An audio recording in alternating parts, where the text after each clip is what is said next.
ये मैंने पहला ही पढ़ाया। सब घट अंतर रमसी निरंतर, मैं देखन नहीं जाना, गुण सब तोर मोर सब अवगुण, कृत उपकार न माना, मैं तय तोरी मोरी असमझी सो, कैसे करी निस्तारा, कह रहे दास कृष्ण करुणा में, जय जय जगत अधारा। संदर्भ तो बन गया इसका, क्योंकि यह पद हमारी पाठ्य पुस्तक हिंदी के पाठ 2 से लिया गया है। इसके कवि कौन है?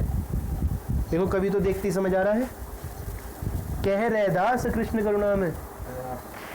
तो इसे कवि कौन है? इसे कवि रैदास है। तो इसका अर्थ क्या है? सब घट अंतर रमसी निरंतर, हे प्रभु तुम सब घट में बसने वाले हो। हे भगवान श्री कृष्ण, मुझे ही आपको देखना नहीं आता है, आप तो सब जगह बसने वाले हो, मुझे आपको देखना नहीं आया। हम उसे कहाँ ढूंढते हैं भगवान को? हम ढूंढे मंदिर मस्जिद में जाके, नहीं भगवान कहाँ है? भगवान तो हमारे माँ बाप में भी है। अरे भगवान तो हम में भी खुद है, कण कण में है भगवान, कण कण में है भगवान। बिल्कुल सही। गुण सब तोर मोर सब अवगुण, हे भगवान तुम्हारे अंदर गुण ही गुण है। जब हम किसी से बहुत प्यार करते हैं, हम उससे कहते हैं ना तुम बहुत अच्छी हो, तुम्हारे अंदर तो सारी बात अच्छी है। जब उसके अंदर सारी बात अच्छी है, उसी तरीके से हमारे भगवान में भी क्या है? सारी बात अच्छी ही होगी। कृत उपकार न माना, लेकिन मुझे ये अपना उपकार मानना नहीं आया। कृत उपकार न माना, लेकिन मैंने कभी तुम्हारा उपकार नहीं माना। मैं तय करता रहा, ये मेरा है, ये मेरा बंगला है, ये मेरी गाड़ी है, ये मेरा फ़ोन है, मैं तो इसी में ही लगा रहा, लेकिन तुमने तो मुझे सब कुछ दे दिया। ये सब चीज़ किसकी है? ये भगवान की तो है। भगवान ने सबको दे दी। भगवान ने रिलायंस वाले को तो बहुत अमीर बना दिया, लेकिन मरने के बाद क्या वो सारा पैसा अपने साथ ले जा सकता है? क्या मरने के बाद उसे यूज़ कर सकता है? फिर क्या फ़ायदा उसका? इस दुनिया के लिए तो है, तो अच्छे काम करके इस दुनिया का भला कर दे। वो बात सोचने वाली है। कह रहे दास कृष्ण करुणा में, हे करुणामयी कृष्ण, हे भगवान श्री कृष्ण, हे श्री हरि विष्णु, जय जय जगत आधार, आप जगत के आधार हो। अर्थ समझ आई? दूसरा वाला भी मैंने कल पढ़ाया, यदि देखा तो आपको याद आ जाए। वैराग्य छोड़ो, बाहों की विवाह संभालो, चट्टानों की छाती से भी डैश निकालो, है रुकी जहाँ भी धार शिलाएं तोड़ो, पीयूष चंद्रमाओं को पकड़ निचोड़ो, चढ़ तुंग शैल शिखरों पर सोम पियोरे, योगियों नहीं विजय के सदश दियोरे। किसने कहा? रामधारी सिंह दिनकर। परशुराम के उपदेश। वो परशुराम के उपदेश कहते हैं जब चीन ने हमारे देश के ऊपर हमला कर दिया। वैराग्य छोड़ो, वैराग्य मतलब साधु। साधु बने रहोगे तो दुनिया आके तुम्हारा सब कुछ लेके चली जाएगी।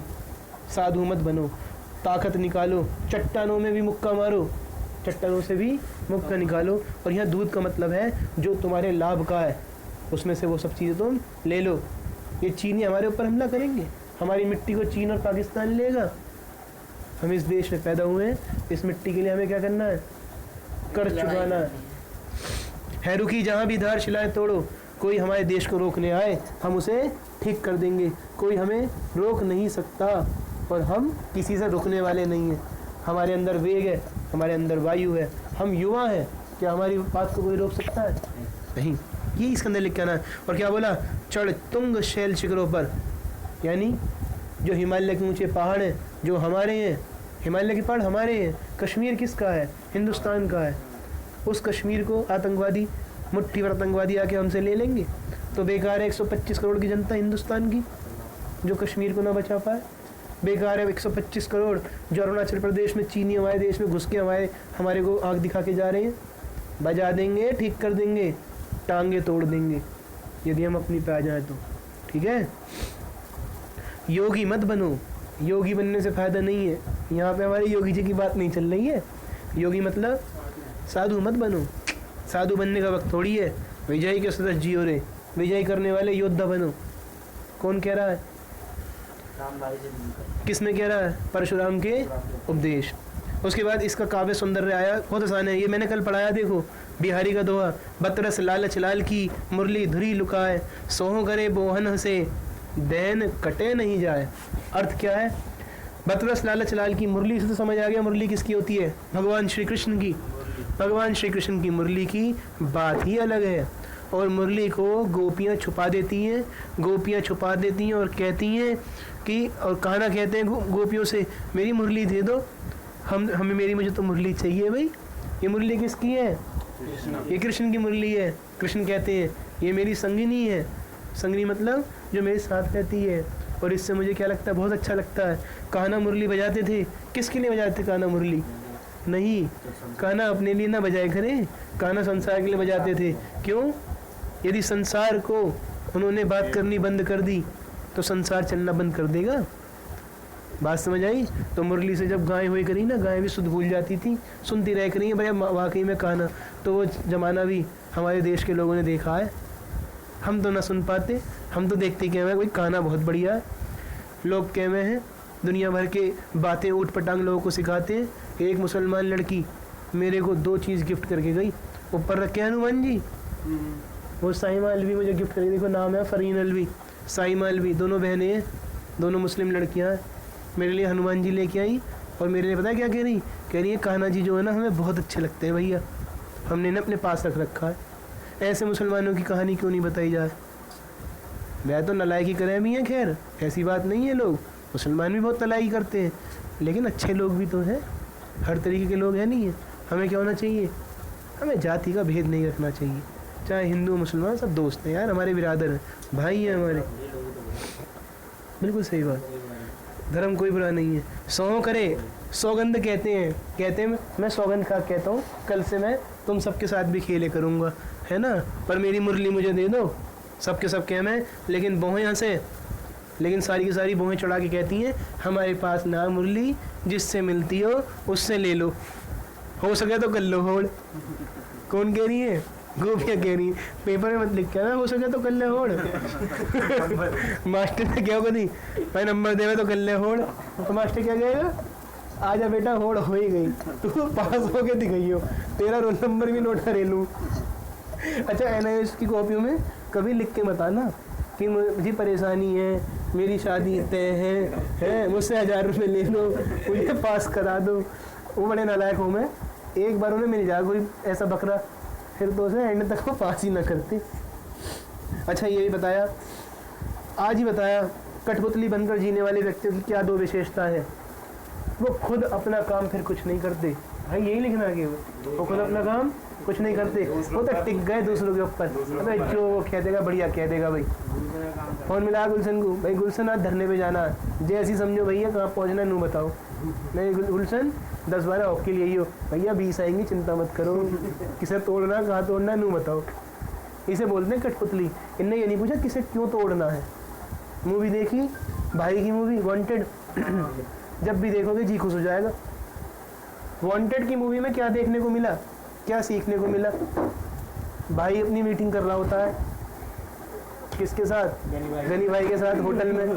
गनी कहता है कि एक उसको उड़ाना है सांसद को, जो बहुत बोलता है, क्योंकि उड़ा देना, क्योंकि उसके साथ में बच्चे भी तो होंगे, कहते बच्चे उड़ा देना, यही मेरा स्टाइल है। कहता वो क्या कहता है फिर? मैं और तो और बच्चों पर हाथ नहीं उठाता, अपनी अपनी बातें, अपने अपने फंडे, इतने पुलिस आ जाती है। तो अर्थ समझ आई? वो कठपुतली ने बना नहीं, वो अपनी मर्जी से जिया, इसी में तो वो सलमान भाई है। फिर क्या बोला? राम और भरत के प्रेम की विशेषता बताओ, कैसा प्रेम है राम और भरत का? कोई यूँ सोचा है राम और भरत में, भाई राम बड़े हैं, भरत छोटे हैं, फिर लक्ष्मण छोटे हैं, और फिर सबसे छोटे कौन है? शत्रुघ्न। अब कोई आदमी यदि यूँ सोचे ना, क्या सोचे कि राम में और भरत में इनमें फ़र्क कितने का है, तो सब में 1-1 मिनट का फ़र्क है। राम जी का जन्म हुआ दिन के 12 बजे, शुक्ल पक्ष की 12 बजे, 12 बजकर जब पूरे 12 बजे उनका जन्म हुआ। 12-1 पे कौन हो गए? राजा भरत जी का। 12-2 पे किसका हुआ? लक्ष्मण। और 12-3 पे किसका है? शत्रुघ्न। कितने मिनट का फर्क है सब में? 1-1 मिनट का फर्क है।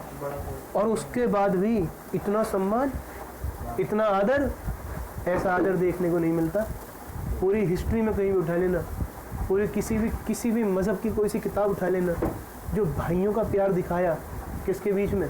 राम और भरत के बीच में। यह आदर्श आज तक क्या है? स्थित है। सुमित्रा के 2 बेटे थे, कौन? लक्ष्मण और शत्रुघ्न। राम की सेवा के लिए कौन लग गया? लक्ष्मण। और भरत की सेवा के लिए कौन लग गया? शत्रुघ्न। तो जोड़ी ऐसे है, राम लक्ष्मण भरत शत्रुघ्न, जबकि है कौन वो? राम भरत लक्ष्मण शत्रुघ्न। जन्म उनका इस प्रकार है, लेकिन बोलने में अब अच्छे नहीं लगेंगे। राम भरत लक्ष्मण शत्रुघ्न, राम लक्ष्मण भरत शत्रुघ्न। तो यही तो प्यार की बातें हैं। तो क्या दो विशेषता उनके प्यार की कि उनमें केवल 1-1 मिनट का फ़र्क है, उसके बाद भी एक दूसरे को सम्मान, एक दूसरे के मान भाव की भावना, ये हमारे को बहुत ही आदर देती है। दुनिया में यदि लोग लक्ष्मण की तारीफ़ करते हैं तो भरत की तारीफ़ भी उन्हें करनी चाहिए, क्योंकि भरत तो 14 वर्ष राजगद्दी होने के बाद भी ना बैठे। उनके पास तो राजा है, वो खुद भी ना बैठे। जब भी उन्होंने किसे बिठाया? भगवान की चप्पलों को बिठाया। यही है राजा, और यही राजा राम है। हम कौन होते हैं? आज भैया पहले यूँ कह मैं राजा बन जाऊँ कैसी, चाहे गर्दन की गर्दन कटवानी पड़ जाए भैया होगी, ऐसे तो हो गए। गर्दन की गर्दन काटने इतिहास रहा है। हर गद्दी पे यदि कोई बैठा है तो कत्ल करके बैठा है। कहीं से उठा लो, चंद्रगुप्त मौर्य से उठा लो। उसके बाद मैं नीर भरी बदली, ये भी पढ़ा है महादेवी वर्मा का, जिसमें कह रहा है हमारी बुआ है महादेवी वर्मा। बुआ यूँ कहती है मैं नीर भरी दुख की बदली। बुआ कहती है कि आज जितनी भी महिलाएं एक दुख की बदली हैं, इन्हें बस मौका चाहिए। देखो ऐसे ऐसे पिंच कर दिया, इन महिलाओं का रोना शुरू। इतनी परेशान है आज की महिलाएं, कारण समाज में बढ़ता हुआ अत्याचार। वैसे हो नहीं रहा है शहरों में, वैसे जो पढ़े लिखे लोग सभ्य लोग हैं उनमें तो ना हो रहा, लेकिन बाकी महिलाओं की स्थिति बहुत कैसी है? चिंताजनक और शोचनीय है। उसके बाद ये देखो काव्य पंक्तियाँ, छंद जो है ये देखो, ये तो हमें भी ना पता, लेकिन ये पता है नीरज नयन नेह जल बाड़े। अर्थ क्या हुआ? नीरज नयन नेह जल बाड़े मतलब कमल के समान। कैसे? कमल के समान जिसकी आंखें हों, उन आंखों में स्नेह रूपी जल की बाढ़ सी आ गई है। आंखों में कभी ऐसा लगता है रोने का मन करा हो? आज तक तुम सभी अपने व्यूज़ को यदि शेयर करो, मैंने बताया ना, एक इंसान से कभी झूठ नहीं बोलना चाहिए, एक इंसान को जितना हो सके अपना सच बताना चाहिए। तो सूरज, कभी जीवन में रोना आया? आंखों से आंसू निकले? किस बात पे निकले? ना निकले?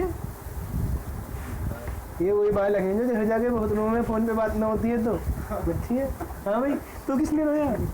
इसे 100 रुपये ना मिला तो ये रोता है पूरे दिन, अब मना कर रहा है। राहुल तू क्यों रोता है यार? तू क्यों रोया? कभी रोया? कब मतलब बात क्या थी रोने की? देखो ये होते हैं सच्चे लोग जो सच बोले। कौन काम सही नहीं हो पाता, उसमें तो भाग्य का दोष है। भाग्य के लिए मत सोच, तू कर्म कर, इस पर रोना फायदा नहीं है। अगर रोना तो इन बातों पर रोए करें। हाँ, तुझे रोया कभी? रोया? ये तो बेचारा 12वीं फेल हुआ तो रोए ऐसी है? किस बात पे रोया? 12वीं फेल पे रोया जी, करंट में रोया। ये तो बोल चंद्र सेम 12वीं, टांग टूट गई, आंखों से कसम से आंसू निकले। हाँ भी तेरा रोना अजी 12वीं दर्द वाले ज़्यादा है तेरा, क्योंकि जिंदगी गम की है। इधर हाथ मत लगाओ, जिंदगी गम की है, इधर हाथ मत लगाओ। बहुत गम जी है दुनिया में, इस लड़के ने ज़्यादा झेले। इसकी वीडियो में फ़ोटो ना आने वाली, अन्य इसकी फ़ोटो दिखाते। गमों का हारा है बेचारा। तुम्हारी मेरी ज़िंदगी में अरे बड़े मोड़ आते हैं रोने के। शादी नहीं हो रही, पहला तो गम नहीं देखो आज एक बात और बताऊं, जो मनुष्य उस बात के लिए रोए जिस बात के लिए रोना नहीं चाहिए, तो वो सबसे बड़ा मूर्ख कहलाता है। इंसान शादी के लिए रोएगा। यदि इंसान शादी के लिए रो रहा है तो फिर मेरी इतनी बड़ी बड़ी बात करने का फायदा क्या? ये तो तूने बड़ी बात कही भाई। एक बात सोच, जो इंसान तुम्हारे आगे इतनी बड़ी बड़ी बात कर रहा, उसे शादी का दुख होगा? नहीं। मेरी ज़िंदगी में बस मुझे एक बात पे रोना आता है कि मैं इतने बढ़िया करने के बाद भी, बहुत बढ़िया हूँ मैं, यदि मैं कहना नहीं चाहिए, अपने ऊपर अभिमान नहीं करना चाहिए, यदि कहीं बड़े से बड़े इंस्टीट्यूट में पढ़ाने को वो कर दूँ तो मैं टक्कर दे जाऊँगा मास्टरों को, कैडी बढ़िया। उसके बाद भी मैं थोड़ा पीछे हूँ, तो मैं रोना इस बात पे आ जाता है। बाकी टुच्ची चीज़ों पे तुम्हारा भाई कभी रोया नहीं। ये शादी ब्याह ये तो जीवन का है, वो तो हो ही जाएगा। घर वाले जब मर्जी बांध देंगे किसी हमारे गले। लेकिन तुम्हारा भाई, अबे तुम्हारा भाई तुम्हारे साथ 12 बजे तक बैठा है, ये भाई साहब ये दिन चले जाएंगे। इस मारे जीवन में जब तक परेशानी गले ना बंधे, जब तक क्या लो मौज लो। बाबले ये ब्याह करवा रहा है इधर। अब एक आई गजानन मुक्ति बोध, मुझे कदम कदम पर। मैं इस बारे में तुमसे पूछना चाहता हूँ यार, बताओ मुझे कदम कदम पर चौराहे मिले, किसने बोली ये? माधव मुक्ति बोध। माधव क्या बोला? मैं आगे जाता हूँ जी, एक रास्ता दिख जाता है, मेरी बात इनने बोला ना, ये आगे जाता है, इसे एक रास्ता दिख जाता है, मेरी शादी हो जाए। फिर आगे जाता हूँ, फिर एक रास्ता दिख जाता है, उस पर मैं देखता हूँ जो शादी करे बैठा है वो बड़ा परेशान है भाई। फिर मैं जैसे ही आगे जाता हूँ, मुझे मेरा दोस्त मिलता है, वो अपने बीवी बच्चों को स्कूटर पे छोड़ने जा रहा होता है। मैं सोचता हूँ कि मैं तो बहुत ठीक हूँ। फिर वो स्कूटर मुझे दिखाई देता है कि मुझे भी छोड़ के आना पड़ेगा। अबे उसके आगे जाता हूँ तो मेरे एक दोस्त को डांट पड़ रही होती है, उसकी बीवी मोहल्ले में से डांट रही होती है, अजी तुम्हारे बस की कुछ नहीं है। क्योंकि हमारे बस की कुछ नहीं है। अरे वाह, यही बात सुनकर फिर मैं एक और चौराहे पे वहीं रास्ते पे निकल जाता हूँ। वहाँ देखता हूँ तो मुझे फिर एक परिवार दिखाई देता है जो बड़ा सुखी वाला परिवार दिखाई देता है। फिर मेरे मन के अंदर भी उमंग जाग जाती है, फिर मेरा मन भी कर जाता है। तो यही क्या, यही चौराहे हैं। एक तरफ मन करा, एक तरफ नहीं करा, एक तरफ आगे गए, 4 लोग बात बनाते दिख गए, 4 लोग किसी और के बारे में बात कर रहे थे। तो यही जीवन का उसूल है, यही जीवन का फैसला है। हम जाते हैं, अपने रास्ते बनाते हैं, रास्ता बन जाता है, चलने लग जाते हैं, फिर रास्ते पे छोड़ देते हैं। तो जीवन इसी का ही तो नाम है। बात समझ आई?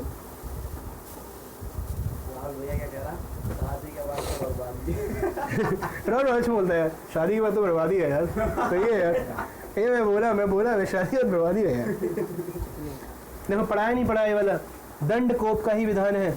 दंड नाम से ही समझ जाओ ना, दंड किसकी बात चल रही है? कौन सा चैप्टर है? क्रोध। क्रोध किस में आया? किसने लिखा क्रोध?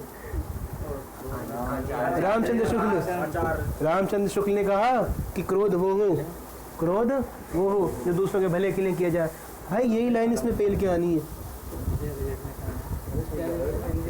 फिर उसके बाद ये आया, आम आदमी को अनपढ़ बनाए रखने की साजिश रची जा रही है। क्यों? यदि आम आदमी अनपढ़ रहेगा तो उसमें लिख के हो ना एजुकेशन, वो कभी अपनी ताकत का इस्तेमाल नहीं कर पाएगा। आम आदमी यदि अनपढ़ बना रहेगा तो उसमें अनुशासन का अभाव होगा, क्योंकि अनपढ़ी तो सबसे ज़्यादा अनुशासन वाली बात करते हैं।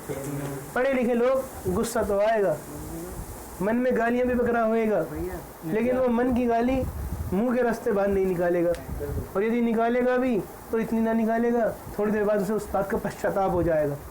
तो इस पश्चाताप की बात को इसमें बताया गया है। यूनिटी, पढ़े लिखे लोगों में एक एकता का भाव होगा, वो देश के बारे में सोचेगा, वही तो पढ़ाई है। यदि पढ़ने के बाद भी एकता ना हो तो तुम्हारी पढ़ाई किस काम की? पढ़ने के बाद इतने पढ़े लिखे होने के बाद भी तुम वो करते हो, हिंदू मुसलमान करते हो, तो फिर तुम पढ़े लिखे थोड़ी हो, तुम जाहिल हो। ये हकीकत है। फिर टीवी में बैठ जाओ, मैं एक से बढ़कर एक, क्योंकि आज फतवा जारी कर दिया है जी, मैं फतवे तेरे बड़े फतवे निकले। हकीकत है, एक नया फतवा निकाला तो उसने, ये जो देवबंद के मुल्ला जी हैं, फतवा निकाल लिया, मुसलमान वाले को फोटो नहीं खिंचाएंगे, व्हाट्सएप पे फोटो नहीं डालेंगे, ये उस शरीयत के खिलाफ है। भाई वाह, कमाल की बात कर दी अगले ने। कल को फोटो नहीं डालेंगे, कल को फ़ोन नहीं चलाएंगे, कल को पढ़ाई ना करेंगे, कल को एक काम करेंगे, घर बैठ जाएंगे। भाई एक बात यही करें और क्या करें। फिर उसके बाद आती है बात विराटा की पद्मिनी, इसे हम छोड़ देते हैं, इतना बढ़िया ना है। देखो उसके बाद 12 नंबर का ये क्वेश्चन है। कितने नंबर का? 12 नंबर का। भैया इसमें ही पास होते हैं। पढ़ो क्या लिखा है, खुला होगा भाई, देखिए जरूर। पूरे मेरे सारे कॉन्टेक्ट उड़ा दिए, कह रहे पापा से मैंने उड़ाया उनका नंबर। देखो क्या है, कितना बढ़िया, पढ़ो। इसका अर्थ तुम्हें खुद निकालना है, ठीक है। दुर्बल सी साधारण काया, किंतु असाधारण माया, एक मंत्र से जनता जागी, चली साध बनकर साया, नमक दायनी धरती भी जब कानूनों से जकड़ी थी, वो टांगे उन बन के विराल, चल पड़ी हाथ में लिए छड़ी, अमृत का घट दिया राष्ट्र को, राष्ट्रपिता ने जहर पिया। अर्थ समझ आ गया? किसने जहर पिया? राष्ट्रपिता। कौन है राष्ट्रपिता? भैया गांधी। महात्मा गांधी। गांधी के बारे में बात की गई है। अंग्रेजों ने जो हमें जीवन देती है उस पर भी क्या लगा दिया, उस पर भी भैया उन्होंने टैक्स लगा दिया। क्योंकि रोटी में नमक डाल के खाओगे, नमक पे टैक्स देना पड़ेगा। क्योंकि जाहिलो जो चीज़ प्रकृति हमें मुफ्त में देती है हम उसके भी पैसे देंगे। यदि हम अपने घर में बिजली बना रहे हैं अपनी, तो क्या हम सरकार को टैक्स देंगे? बिजली बनाने वाले तो बनाओ, बिजली बनने के नाम से है नहीं है। तो इसमें गांधी जी ने क्या किया, ये गांधी जी की बात करता है और आज़ादी के समय की बात करता है। नमक तोड़ो आंदोलन। गांधी जी में क्या साधारण बात थी? गांधी जी में साधारण बात ये थी कि गांधी जी के पास एक मंत्र था, उस मंत्र से दुनिया जाग जाती थी। समझ गए? जागने का मतलब ना नींद खुल जाया करी, जागने का मतलब मोटिवेशन मिल जाता था।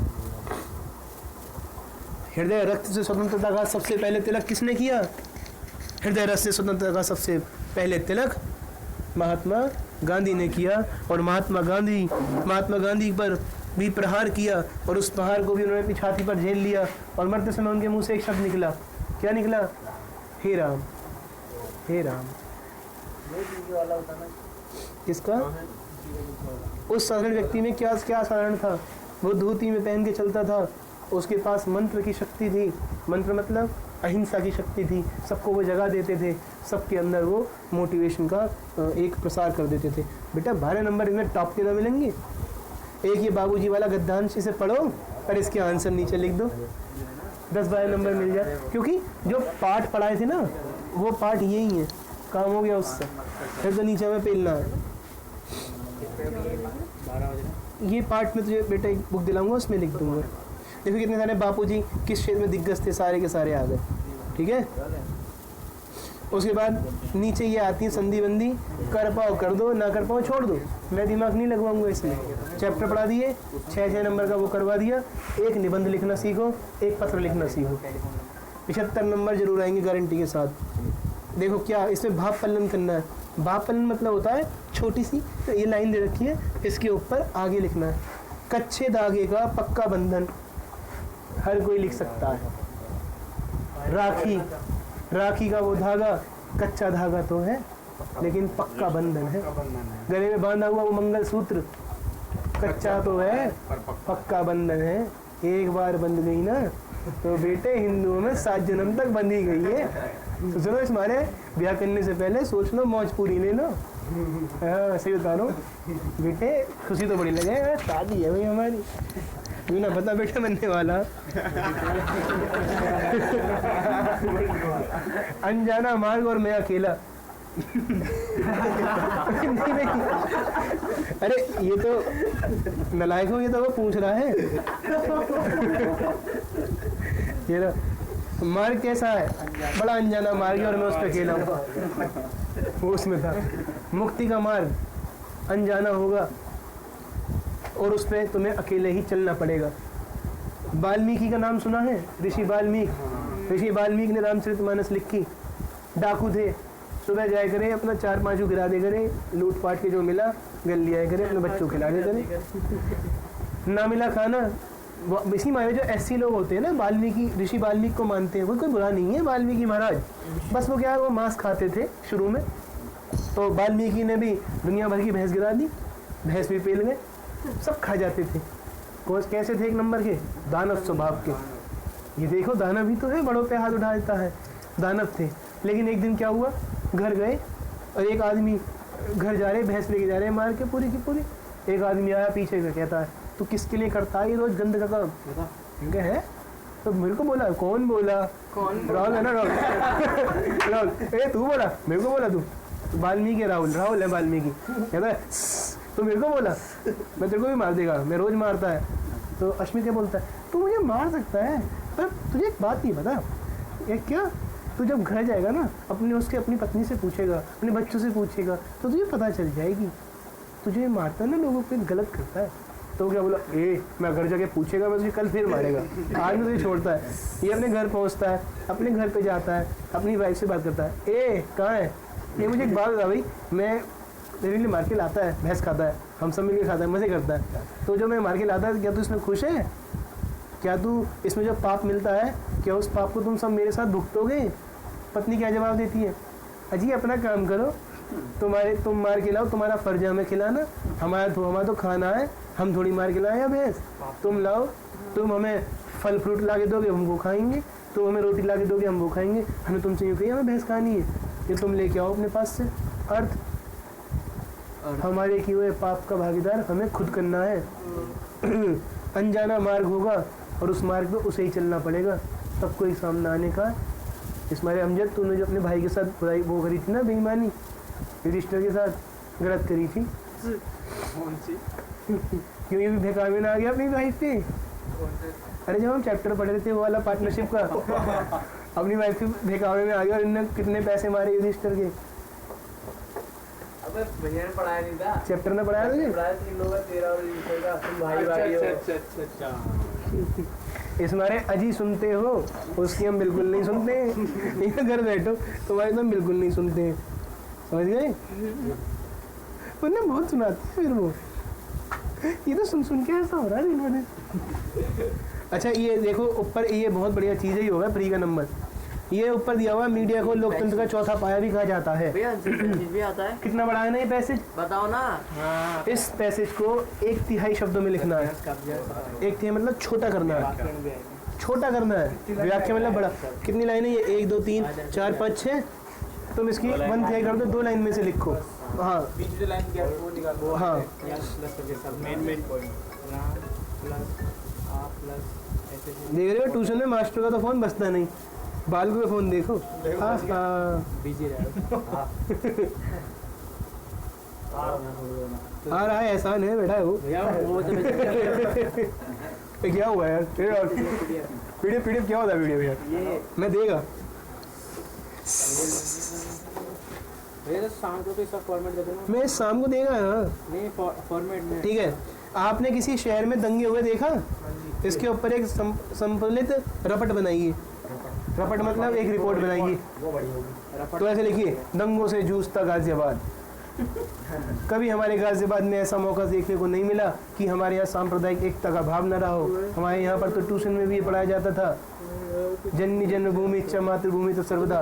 लेकिन आज इन्होंने आज हमारी पढ़ाई में, इन नेताओं ने आज हमारे बच्चों की पढ़ाई में भी खलल डाल दी, और आज हमारा गाजियाबाद दंगों से जूझ रहा है। जिस गाजियाबाद में कस्में खाई जाती थी भाईचारे की, आज आदमी एक दूसरे को मिलकर काट रहा है, एक दूसरे के घर को लूट रहा है। और उस घर में लूटने वाले ये नहीं कि हिंदू मुसलमान का, मुसलमान हिंदू का लूट रहा है, ये जिसके हाथ में जो लग रहा है वो उसे लूट रहा है। समझ आए? हाजी साहब की कोठी है, बराबर में छोटे का घर है, छोटे मलिक साहब का। छोटे मलिक साहब को मौका लगा, हाजी साहब की कोठी लूट दी, दंगे में कह दी हिंदू लूट के चला गया तुम्हारी कोठी। अब उन्होंने मान ली, आपस में क्या हो रहे दंगे हो रहे, मौज आ रही जिसे क्या जिंदगी की। तो क्या ऐसा होना ठीक है? गलत है। कहो क्यों पढ़ रहे हैं हम भी? आपने चहेता खिलाड़ी सोचा और उस चहेते खिलाड़ी को पदक ना मिला, तो आपको कैसा लगा? बहुत बुरा लगा। बहुत बुरा लगा। राहुल बोला मुझे बहुत बुरा लगा, मैं सोचा वो उसे मिलेगा पदक, लेकिन उसे नहीं मिला यार। तो ये भी बोला मैंने सोचा था उसे पदक मिलेगा, लेकिन नहीं मिलता, पता नहीं कभी क्या हो जाता है यार। तो अर्थ ये है कि जब हमें उसे पदक ना मिले तो हमें बुरा लगेगा, लेकिन हमारे अंदर खेल की भावना है। हम ये सोचेंगे हो सकता है कि पदक ना मिलना क्या नहीं है, गलत नहीं है। हाँ भी चीतों क्या हाल है? नमस्ते, बस दुआ है, सब खैरियत। अब और हो गए चीते, जब तुमसे बात हो जाती है ना, सेल्स बढ़ जाती है बॉडी में, WBC कैसी रही? अरे चीतो यार, तुम्हें तो भाई और है ही कौन यार? क्यों लड़कों को बिठा रखा है, टेढ़ा कर रखे है लड़कों पे। इंशाल्लाह दावत होगी। हाँ आना है सबको, ठीक है? देखते हैं। तुम मेरा दिल तो तोड़ते नहीं हो, मुझे ये बात पता है। बिल्कुल बिल्कुल बिल्कुल। इस बार तो सपना भी आ रही है। सपना टेंट डलवा दिया बाहर, ठीक है? ठीक है चीते, इस बार तहलका करना भाई, बर्थडे है। ठीक है ब्रो। ओके छोटे, पिछली बार कह दिया वैसे टेंट लगवाएंगे। हाँ भाई, पर्यावरण के लाभों को समझाओ। क्या पर्यावरण को बचाना जरूरी है? हाँ भैया। क्या होगा पर्यावरण नहीं होगा तो? हम सांस नहीं ले पाएंगे। हम सांस नहीं ले पाएंगे। लेकिन क्या है इसमें इसको समझाता है यार। एक आदमी बोलता है, भगवान बोलता है कि यदि पुराने ज़माने की कहावत है, अभी तो तुमने हरा हरा ही देखा है बेटा, हरा हरा देखा है ना अभी तुम्हें क्या पता दीन दुनिया कैसी हो। अर्थ हरा हरा का मतलब होता है सब बढ़िया होना। जितनी हरियाली होगी उतना ही बढ़िया रहेगा, उतना ही मतलब मज़ा आ जाएगा। उसमें घूमने में भी मज़ा आता है। हर रोज़ बारिश में होती है थोड़ी थोड़ी सी, ठीक है। तो यही सब इसमें लिखना है। फिर एक आ गया, सुन लो।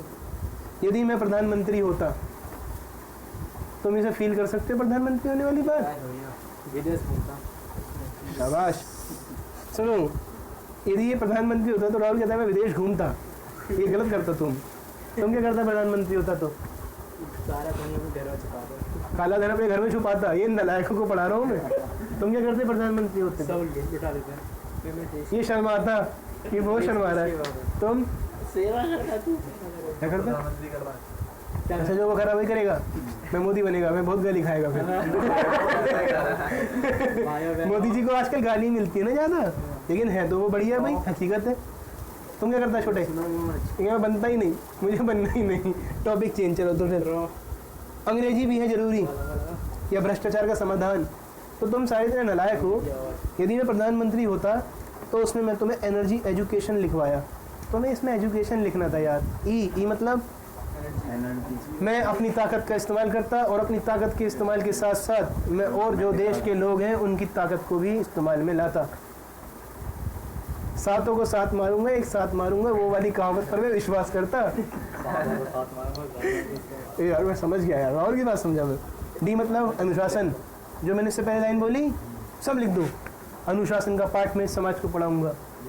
देश क्या होता है, देश के अनुशासन क्या जरूरी होता है, मैं उन्हें ये बात समझाऊंगा।